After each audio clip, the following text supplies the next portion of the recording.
All right, welcome to the Explainer. Today, we're going to break down a sailing maneuver that is absolutely critical. I mean, it can literally win or lose a race in the first few seconds. We're talking about the trigger pull, the art of getting max power at the perfect time in the smallest space you can imagine. So, here's the game plan. We're going to start with, why this thing even exists. Then we'll get into the nitty-gritty of how to do it, and finally, the really tricky part, when to do it. And of course, we'll wrap it all up with the key things you need to remember. Okay, first things first, let's just cut to the chase. What is a trigger pull, really? And why is it so darn important when you're in the middle of that chaotic mess at the start of a race? Well, it really boils down to this one simple question. I mean, how on earth do you win a race in the first 10 seconds? Because look, a bad start isn't just a minor setback. It can totally bury you in what we call bad air from the rest of the fleet. Your race could be over before it's even really started. And that is where the trigger pull comes in. Think of it as this super precise move to take your boat from just sitting there, what we call a holding position, almost like treading water, to going full tilt, right at the exact second that starting gun goes off. So what's the goal here? What does a perfect start even feel like? See, a really good trigger pull isn't just about speed. Nope, it's about nailing 3 different things all at the same time. And this, right here, is the real heart of the challenge.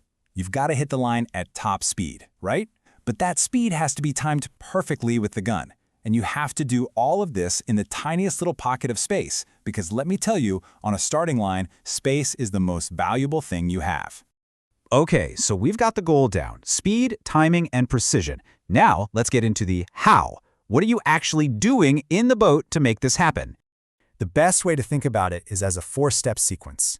It's almost like a coordinated dance between your body weight, your steering, and your sail trim. You're basically turning your boat from a coiled spring into a rocket ship. All right, let's walk through the actual mechanics, step by step. Step 1, you're holding your position, sail is out, boat is stable.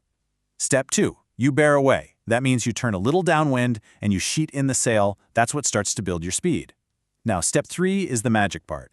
You heel the boat to leeward, which helps you carve it sharply back upwind. And finally, step 4, you flatten the boat and squeeze that sail for every last ounce of power to punch across the line at 100%. Okay, so getting those 4 steps down pat is one thing. That's muscle memory. But knowing the exact moment to start that whole sequence, well, that's where races are won and lost. This is all about the when. This really is the million-dollar question, isn't it? Every sailor on that line is asking themselves the same thing as the clock ticks down and the boats are all jammed together. The decision you make in this moment, it has instant consequences. And the thing is, there's no simple answer like, oh, just go at 10 seconds. It doesn't work like that. The perfect moment completely depends on how fast your boat can get up to speed in today's conditions.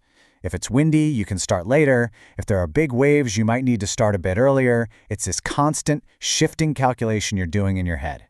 And you better believe the stakes are high if you get it wrong. Pull that trigger a little too early or start too close to the line and bam, you're over early, disqualified. But if you go too late or you're too far back, you're going to get absolutely swamped by the other boats and you'll lose your clear wind. That window for a perfect start is just razor thin. But here's the thing. You could have perfect timing. You could execute the maneuver flawlessly, and the whole thing can still completely fall apart if you don't have one absolutely crucial element in place. And here it is. This is the golden rule, the non-negotiable part of the deal. You have to have a gap, some open water directly downwind of you. We call it a leeward gap. If you don't have that space, you have nowhere to bear away. You can't accelerate. You are totally stuck. No gap, no trigger pull. It's really that simple. All right, that was a lot to take in, I know. So let's pull it all together and just quickly recap the absolute essentials of the trigger pull. So, let's boil it down. Your aim, max speed, right at the gun, using as little room as possible. The process, that 4-step dance of bearing away, heeling, and flattening out. The timing, that's your tricky calculation based on time, distance, and the conditions of the day. And the absolute prerequisite, the must-have, a clear leeward gap so you have room to move. Because, you see, understanding how the trigger pull works, the mechanics, that's just the first step. It's essential, for sure. But the next challenge, and maybe the even bigger one, is figuring out how to create that space for yourself on a super crowded starting line. Knowing how to do it is one thing. Actually making it happen, well, that's the real art of racing.